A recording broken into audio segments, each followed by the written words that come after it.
జగన్ దళితులను మోసం చేసి అంబేద్కర్ విగ్రహ ఆవిష్కరణ చేస్తున్నారని ప్రజాస్వామ్యంలో చీకటి రోజని అన్నారు మాజీ మంత్రి ఆలపాటి రాజేంద్ర ప్రసాద్.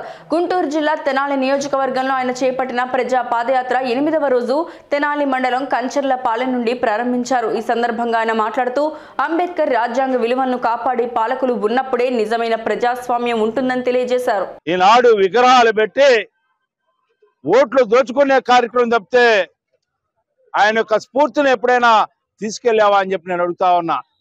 ఎప్పుడైతే విదేశీ విద్యకి అత్యున్నతమైనటువంటి సంస్కారం కలిగినటువంటి జ్ఞానవంతుడైనటువంటి ఆయన అంబేద్కర్ గారి పేరు పెడితే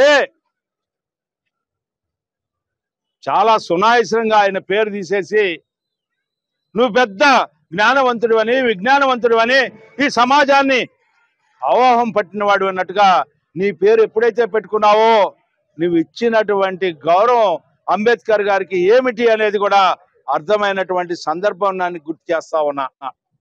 సిగ్గు ఎగ్గు లేకుండా ఈ రోజున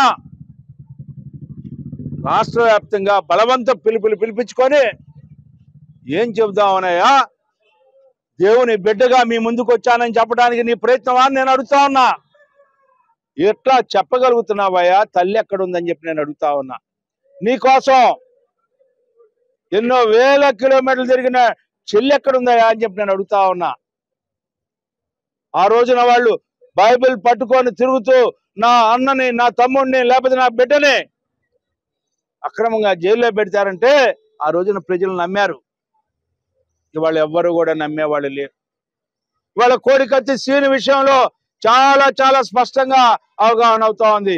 దళితుల పట్ల నీకు ఏ రకమైనటువంటి న్యాయం చేశావనేది అంబేద్కర్ సాక్షిగా ఇవాళ విగ్రహాన్ని నువ్వు ఓపెన్ చేయడానికి అనర్హుడు అని చెప్పి చెప్పడానికి ఇది ఒక్కటి చాలు అని చెప్పి నీకు ఈ సందర్భంగా మనవి చేసుకుంటూ, ఈ రాష్ట్రాన్ని అన్ని రకాలుగా అన్ని వర్గాల్ని, కులతత్వాన్ని, మతత్వాన్ని, వర్గతత్వాన్ని,